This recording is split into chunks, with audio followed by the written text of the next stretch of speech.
खड़े। नमस्कार, मैं हूं संजीव कुमार और आप देख रहे हैं लाइव बिहार न्यूज़ नेटवर्क। पूरे बिहार में आप देख सकते हैं किस तरह से पंचायत चुनाव को लेकर सहमत का खेल चल रहा था। अब वो खेल समाप्त हो चुका है। जिनको हारना था वो हार गए, जिनके सर पे ताज लगना था वो लग चुका है।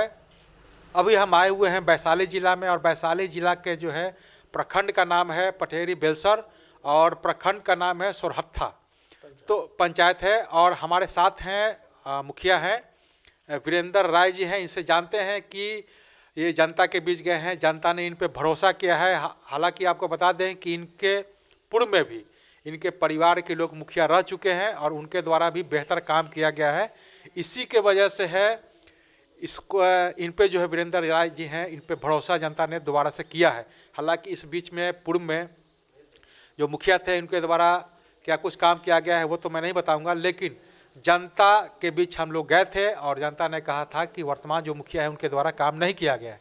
तो उन्होंने इस बार वीरेंद्र राय जी को जो है मुखिया जो चुनने का काम किया है। तो अब इनसे जानते हैं कि चूँकि इनके पूर्व में परिवार मुखिया रह चुके हैं, तो इनके द्वारा क्या कुछ मैनिफेस्टो बनाया गया है, जनता के बीच क्या कुछ विकास का काम करेंगे, ऐतिहासिक क्या कुछ काम होगा, महिलाओं के लिए क्या कुछ योजना है, युवाओं के लिए क्या कुछ योजना है, पंचायत से लोग कमाने के लिए दूसरे राज्य में जाते हैं, ज़िले में जाते हैं, तो उसको किस तरह से रोकने का काम करेंगे। तमाम मुद्दों पे हम इससे बात करेंगे। पहले तो हमारे जो दर्शक हैं इनको जो है आपके पंचायत के लोगों को नए वर्ष की बहुत बहुत शुभकामनाएं जो बधाई देते हैं। इसके अलावा आपको जनता ने दोबारा से चुन दिया है, हमारे चैनल के जितने भी श्रोता हैं उनके द्वारा भी आपको बहुत बहुत बधाई देते हैं। धन्यवाद।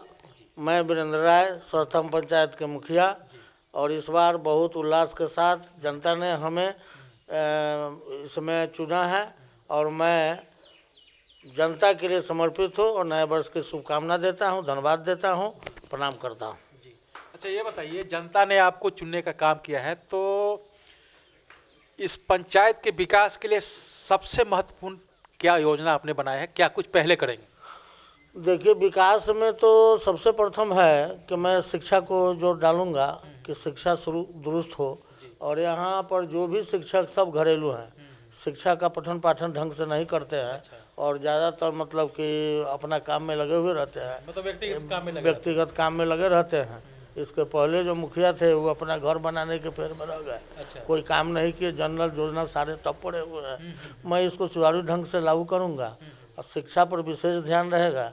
रह गई बात कि ग्रामीण जनता जो है वह काम खोजती है, तो यहाँ हमारे यहाँ जो है कि एक नादी भी नहीं बना, न एक शेड बना, इसको मैं बनवाऊँगा और जनता के जितना सर्वांगीण विकास होगा उसमें मैं सहभागिता रहूँगा। आप ये बताइए कि आप जनता के बीच गए थे तो जनता ने आपसे कहा होगा कि इस पंचायत में कई समस्याएं हैं, तो कैसी कैसी समस्याएं हैं और उस समस्या को किस तरह से आप निवारण करें? देखिए, समस्याएं तो अधिक हैं, जनता का समस्या कभी कमी नहीं होती है। समस्याएं हैं कि वृद्धा पेंशन है, मैं आपको बताऊं कि कन्या विवाह योजना है, ये सब सुचारू ढंग से अभी नहीं चल रहा है ना, पेंडिंग रहता है, तो मैं इस सब पर भी ख्याल करूंगा। और औरतें जो हैं, औरतें के लिए जो बुनकर ये सब व्यवस्था है, बुनकर है चाहे कोई भी उद्योग लगाना चाहे उसके लिए मैं प्रेरित करूंगा और सरकार से हर संभव प्रयास करूंगा कि उनको सुविधा तो महिलाओं को और युवा वर्ग के लिए कुछ ये काम सब? युवाओं के लिए भी तो मान लिया कि पलायन करते हैं यहाँ के युवा, तो उनके लिए भी रोजी रोटी रोजगार योजना। अच्छा, मजदूर भी लोग पलायन करते हैं तो उसके लिए भी? तो मजदूर के लिए तो मनरेगा में है, उसमें हम प्राथमिकता देंगे, अधिक से अधिक मजदूर को लगावेंगे, काम देंगे, रोजी रोटी देंगे। अच्छा, ये बताइए कि जनता ने आपको बहुमत दिया है, चूँकि पूर्व में आपके परिवार के भी लोग रहे हैं, तो जनता ने आपको बहुमत दिया, तो आप ये बताइए कि इस पंचायत में सबसे बड़ी समस्या क्या है? जो आपका पंचायत है सबसे बड़ी समस्या? हमारे यहाँ तो फ्लडेड एरिया हो गया है, 2 साल से कुछ नहीं होता है, मतलब कि धान का फसल नहीं हो रहा है, तंबाकू का फसल नहीं हो रहा है कि फ्लडेड है, इसका निकासी नहीं है। अच्छा। इसके लिए कितना बार प्रयास किया गया, लेकिन वहाँ डैम्प है, एक फुगली में नहर है, जिसको लोग बड़ा पुल अगर बना दे तो पानी इधर से निकल सकता है। यह सरकार से मैं आग्रह करूँगा, भेजूँगा प्रस्ताव। मतलब जो डंप की वजह से ये समस्याएं जो होती रुक हैं, जाती है। रुक जाती है। जी। तो सबसे बड़ी समस्या ये है इसका। सबसे बड़ी समस्या है क्या, किसान से हताहत। किसान को मतलब कि किसान तो खेती पर निर्भर है, और खेतीय चौपट है। सबसे बड़ी। अभी भी पानी लगा हुआ है। हाँ, कई जगह से हम आ रहे थे तो देखे थे जी, पानी भरा चारों तरफ पानी भरा हुआ है। अच्छा। तो इसका भी निदान खोजेंगे। जी। अच्छा, ये महिलाओं के लिए तो कई योजनाएं हैं, आपने जो बताया कि उसके लिए लघु कुटीर उद्योग है, उसके द्वारा जो हम लोग काम करेंगे। हर पंचायत एक आदर्श पंचायत अपने आप को घोषित करते हैं, डिजिटल पंचायत बनाने का कोशिश करते हैं। तो एक आप अपने पंचायत को आदर्श पंचायत बनाने के लिए क्या कुछ योजना? आदर्श पंचायत के लिए तो देखिए, सबसे प्रथम है कि यहाँ पर क्या कहते हैं, लेट्रिन की व्यवस्था सुचारू ढंग से हर परिवार को उपलब्ध नहीं है। जो केंद्र सरकार की योजना है, केंद्र सरकार की योजना है, हर घर शौचालय हो। तो कुछ का हुआ है और अधिकांश बचे हुए हैं, उनको करना है। स्वच्छता का इंतजाम करना है तो स्वच्छ रहे, नाली बनवाना है, नाली और ये नल जल योजना जो है ठप पड़ा है, इसको सुचारू। और ऐसे तो लगता है कि इसको शायद ठेका पर दे दिया गया है, लेकिन फिर भी इसका समीक्षा करके जो निदान आपके परमिशन तो होगा नहीं ना, जैसे ठेका अब ये तो अभी तक हमको जानकारी नहीं। हम कोशिश करेंगे और कोशिश यह करेंगे कि डिजिटल हो, सरकार से जितना मुहैया हो सके अब करा करके, और जनता के जो भी फैसिलिटी होगा उसको पूरा करें। हमें पता है कि जैसे अब जो है जितने भी वेंडर हैं या जो ठेकेदार है उनके द्वारा काम होगा, लेकिन आपका पंचायत है, आप इस पंचायत के मालिक हैं, मुखिया हैं, बिना आपके परमिशन से तो कोई ऐसा काम नहीं होगा, चाहे वो कोई भी हो, केंद्र सरकार की योजना हो या बिहार सरकार की।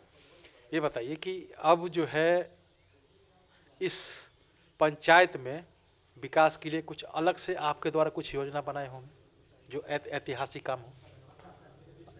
विकास से तो मतलब देखिए केंद्र सरकार की बहुत सारी योजना है, केंद्र सरकार की जो, जैसे मान लिया कि अलग से आप क्या कीजिएगा? देखिए, पंचायत में तो स्टेडियम भी बन सकता है। हाँ, लेकिन जमीन उपलब्ध नहीं है। हाँ। स्टेडियम भी बन सकता है, पार्क भी बन सकता है। तो इसके लिए पहल तो आप ही को करना तो पहल तो करेंगे, योजना अब सरकार अगर मुहैया करा देती है तो बढ़िया से बढ़िया प्रोजेक्ट ला करके यहाँ करेंगे। जैसे मैं आपने सोच रखा होगा ना कि चाहे स्टेडियम हो या बहुत तरह की आपने सोचा होगा।